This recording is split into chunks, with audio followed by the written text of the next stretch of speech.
Dnes si vyrobíme girlandu z prútov a skrášlime si ju rôznymi veľkonočnými ozdobami.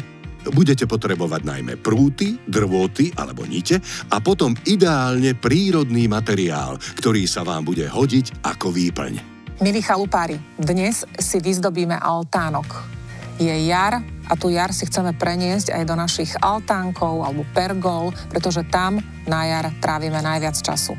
A keď som videla výzdobu, ktorú mala Zuzka na svojej pergole v altánku, tak som si povedala, že toto vám musíme ukázať. Je to veľmi jednoduché a je to krásne. Tak Zuzi, čo na to potrebujeme? Potrebujeme na to ako základ prútie, a podľa toho, kde chalupu umiestnenú máme a čo máme na záhrade alebo v prilahlých oblastiach k dispozícii, tak podľa toho môžeme použiť. Ja som tu nazbierala teda rôzne druhy, pretože každý má k dispozícii niečo iné. Toto je prútie z klematisu, ktoré poznáme popri polných cestách, obrastá vlastne všetky stromy, dusík a tak ďalej. Nemajú to veľmi tie stromy radi, ale je to veľmi dobrý základ na aranžma, dekorácie, prútie na vence, na hocičo. A ešte aj oslobodíme tie stromy vlastne. Presne tak. Presne tak. Potom tu máme prútie z previslej brezy, ktoré je veľmi mäkké, čiže jeho potrebujeme vždycky viacej.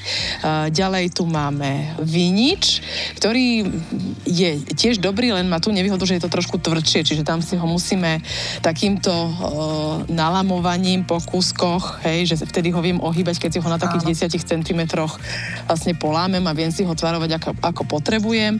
Veľmi vďačná je vrba a tá hlavne v tomto jarnom období je najlepšia, alebo teda najtypickejšia pre to jarné obdobie tou žltou farbou. Potom máme pavinič, čiže toto máme klasický vinič a toto je pavinič a to je veľmi dobré prútie, pretože to je mäkké a ohybné, s tým sa vlastne pracuje rovnako dobre ako s tou vrbou. A posledný máme jazmín, aby sme osviežili kvietkami a teda nejakou farbou. Dôležité je, aby sme sa naučili, ako sa vlastne vyrába tá mustra. A potom už budeme len zdobiť. Je tak? Presne tak. Tak, poďme na to. Tak prúty sme si zmäkčili. A čo teraz ďalej? Takže spravíme si základ girlandy a na to sme použili ten tvrdší vinič kvôli tomu, aby nám to celé držalo tvar, aby sa nám príliš neohýbal, hej? A my si ho len takto naukladáme jeden vedľa druhého. Je to vlastne jednoduché v tom, že naozaj tu nepotrebujeme nejaké extra nástroje. Celé to potom spolu len zviažeme. Tu mám aj niť pre teba. A tu je dôležité len si povedať tú dĺžku, že akú ju potrebujem, hej, že či ju chcem meter, dva. Teraz si zoberiem ničku, kto má drôtik. Najlepšie používať taký materiál, ktorý veľmi nesvieti, hej, že nie nejakú kriklavú rúžovú niť do toho, alebo farebné drôtiky, ktoré sa predávajú vlastne po floristických potrebách, lebo tie nám tam viacej kričia. Namotám si to na konárik, na kúsku a potom to len vlastne celé dokopy previažem takýmto spôsobom.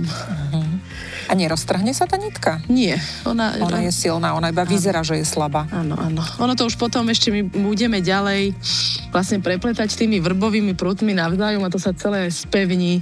Ja si rada vyberám také tvary konárov do toho, ktoré nie sú úplne rovné, hej, že majú nejaký oblúk, nejakú krivku. Áno. To je to správne slovo.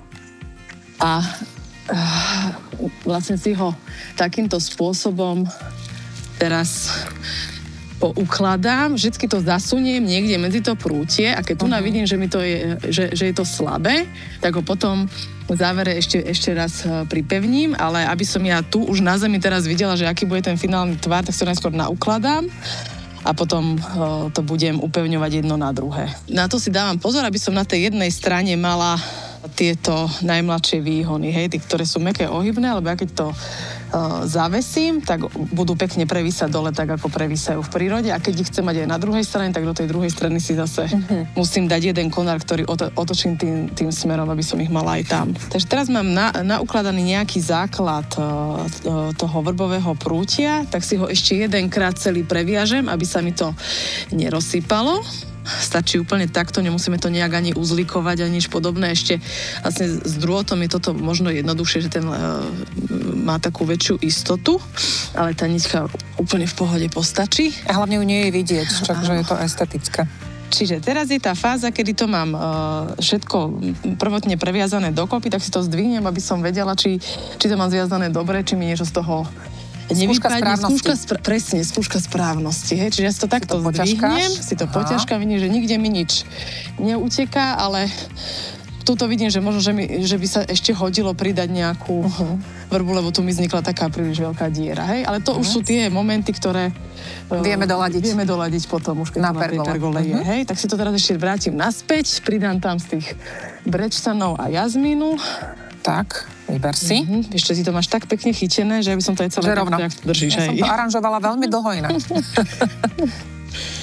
No, a zase rovnakým spôsobom len chytím a vlastne zapichnem medzi to prútie. Tak, myslím si, že si už môžeme kostru tejto girlandy pripevniť na terasu. Vždy je dobré si dané miesto predchystať, natlcť úchyty alebo nachystať skryté klinčeky, aby nám to celé držalo. Katka, keď ťa môžem poprosiť pomôcť. Dajme to najskôr na toto, dobré. Počkaj, ešte tu. Máš? Ide ti to? Mám, áno. Dobre. Čiže základ nám drží.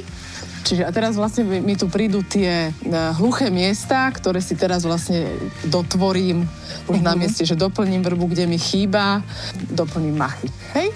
A máme tu aj vajíčka, takže keby ste sa rozhodli toto robiť ešte v predstihu, dnes je už Veľká noc, ale keby ste sa rozhodli to robiť v predstihu, tak môžete vyzdobiť túto pergolu aj vajíčkami. Niečo podobné sme robili aj s Martinkou v predchádzajúcej epizóde, takže aj tieto vajíčka si tam môžete zavesiť.